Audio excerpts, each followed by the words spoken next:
Welcome back.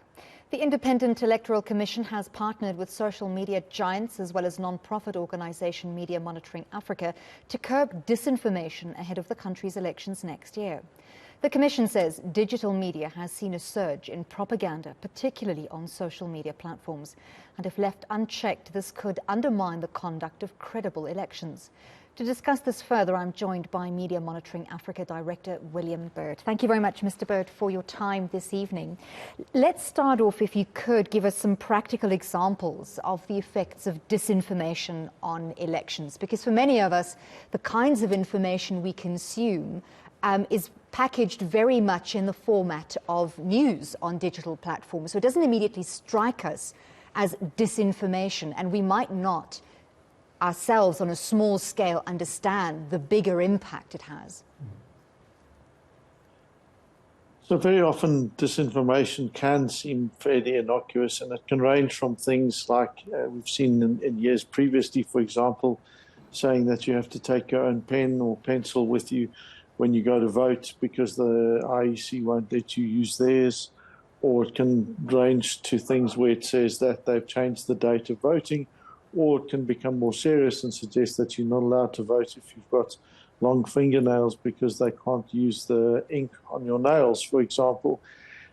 For a clear example of just the real impact that disinformation can and has had, you just look at the US elections, where their entire elections were brought into disrepute because of the actions, spurred on by the president at the time, Donald Trump, who challenged the results, challenged most of the elements about the election, saying that they were stolen. And today, and up to this point today, he still claims that the elections were stolen, even though there's no evidence whatsoever for any to support any of his claims. But that's what happens when you start a campaign and you pursue it ruthlessly. And of course, in South Africa, we've got a very real and heightened sense and concern about the explosion of violence. We've seen a number of parties openly talking about how they support xenophobia, and I think that there's a very real chance that xenophobic ideas and sentiments may then help spur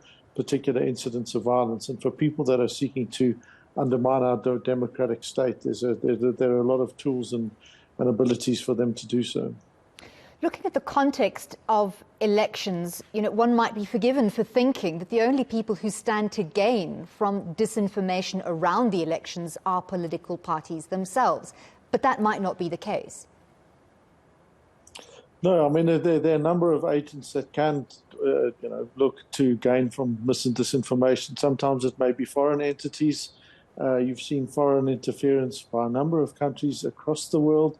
In elections, we've seen some of those things happening in Brazil. Sometimes people do it for money. They may be paid to, as a farm, spread mis and disinformation to do it, or they may just do it for fun because they get a kick out of scaring people. So there are a number of actors that can and do have an interest in undermining the credibility of elections. Of course, the most common are people that will seek, for example, to discredit the IEC and discredit the elections because they may fear that their performance isn't going to be very good in the elections period. And for that reason, if you can undermine the credibility, then if you perform really poorly and people don't vote for you, then you can say, oh, you see, it's because the elections were rigged, and you can start to kind of build that particular narrative. And we've already seen some parties attempting to do that. And really the fundamental thing here is that this is about the big social media platforms coming together with the IEC and with civil society to say,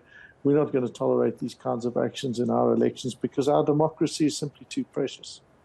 So as you said, the Electoral Commission has partnered with those social media giants, Google, Meta, TikTok, and with yourselves at Media Monitoring Africa to curb that disinformation under the framework of cooperation. What will this entail in practical terms?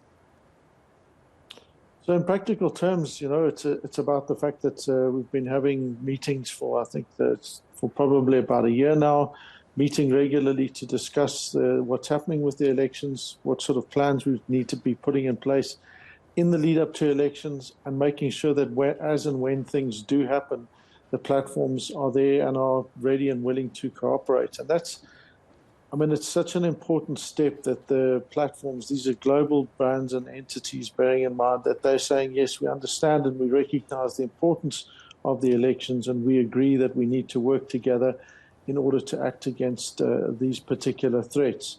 It is interesting that Twitter, which is one of the other campaigns, there's a lot of mis and disinformation has yet to come on board and sign. We hope, obviously, that they, having seen the other platforms there, that they will see the light and come on board. But if they don't, it speaks to just the fact that they don't seem to recognize the value and importance of the elections to us. But it also then speaks to how the IEC is being very proactive in recognizing the potential threats and working with a range of groups to do this. Because once you start to do this, you've got entities that support and promote democracy that are able to join and support. So it would include the big media houses such as yourselves, for example. So as far as I understand it, this campaign pre-election entails some elements of voter education for these social media giants to monitor what is going on, and to, when they see or identify instances of disinformation, to act upon it according to their various underlying policies, to refer that to specialists in the field to then act upon it further. But what could be the possible outcome when an instance of disinformation, targeted disinformation, has been identified? Could people serve jail time? So the consequence of that, the focus on this particular framework of cooperation isn't about consequence management for those that are spreading it. What the IEC can do, for example, if someone sees something, they'll report it to Real 411. That'll get processed through with the IEC support. And if it's found, if Real 411 system says, yes, we think this is disinformation, the IEC can then ask the platforms to investigate that. And if they think that it's necessary for the platforms to take action and remove it, if the IEC thinks, for example, that there are a series of bad actors behind that, because they have the power to ask the various entities to investigate, including the South African police, it means that they can go and investigate, or they can launch court proceedings if necessary, but they then can go and investigate. Can be taken in a matter of hours, so that it really does help raise earlier warning. It's an early warning system, and if necessary, that can be taken down, and then the platforms can then go and investigate further, and if necessary, take action against other accounts. Well, thank you so much. And in the age of disinformation, this is absolutely critical as we head into those national elections next year. That was Media Monitoring Africa Director William Bird.